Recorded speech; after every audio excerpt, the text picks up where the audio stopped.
Susan Walsh, EP photo. Barack Obama hasn't endorsed his former vice president, Joe Biden.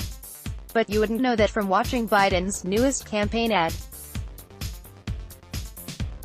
We all know that on its own, his work does not capture the full measure of Joe Biden, Obama says in the ad, piano music lightly rippling in the background as black and white images of the former vice president flash on the screen, before calling Biden a resilient and loyal and humble servant. Story continued below. The best part, as Obama says in closing, he's nowhere close to finished. The ad, stitched together from Obama's speech presenting Biden the Presidential Medal of Freedom before they left office together in January 2017, is part of Biden's closing argument in the days leading up to the Iowa caucuses on February 3.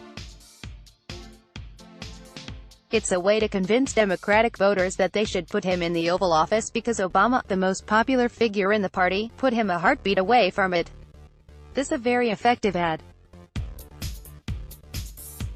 It is a clever way of signifying Obama's feelings about Biden, implying an endorsement the president has not made, said David Axelrod, a top Obama advisor. His testimonial from the Medal of Freedom speech goes to what are perhaps the most salient and appealing qualities of Biden: character, empathy, decency, Axelrod continued.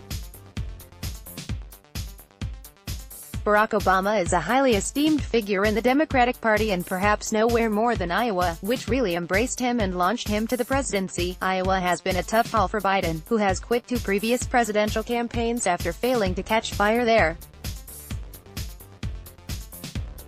But this time, Biden began as a frontrunner in the first-in-the-nation caucus state, and he is now locked in a 4-way race for first place, according to the averages of recent polls in the state. Knowing Obama wouldn't endorse before a clear winner emerged in the crowded Democratic primary, Biden began the campaign saying he privately told Obama he didn't want him to endorse anyway.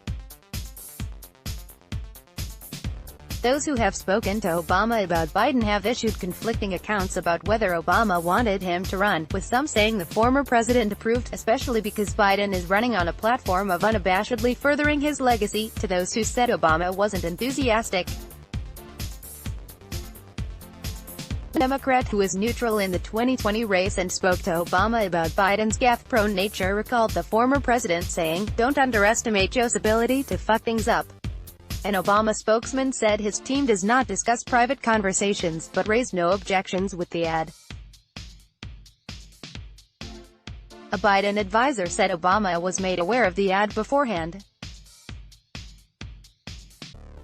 The Biden campaign used a Medal of Freedom clip in a campaign announcement video last year, but that announcement video wasn't solely based on Obama lavishing praise on Biden even without endorsing. Obama has been central to Biden's standing in the presidential primary.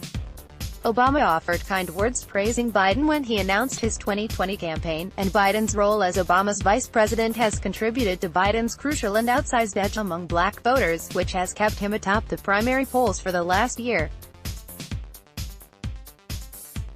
And when Biden's campaign was hitting a low point, Biden leaned into his past with Obama. Biden later said he didn't need Obama's endorsement to win, though he seldom misses a chance to call the former president by his first name to emphasize their personal friendship, a liberty none of the other dozen candidates can take. The new ad's release coincides with the Martin Luther King Jr. Day holiday and Biden's ongoing efforts to consolidate the support of black voters. At the same time his campaign released this ad, which comes in 30-second and 60-second versions. It announced Biden's 11th endorsement from a Congressional Black Caucus member, Rep. Terry Sewell, whose Alabama district is the home of the civil rights movement, stretching from Birmingham through Selma to Montgomery. The use of a president's speech and likeness to intimate an endorsement that hasn't been made is nothing new in politics. In 2004, during Mel Martinez's successful first bid for U.S. Senate in Florida, he used an excerpt of President George W.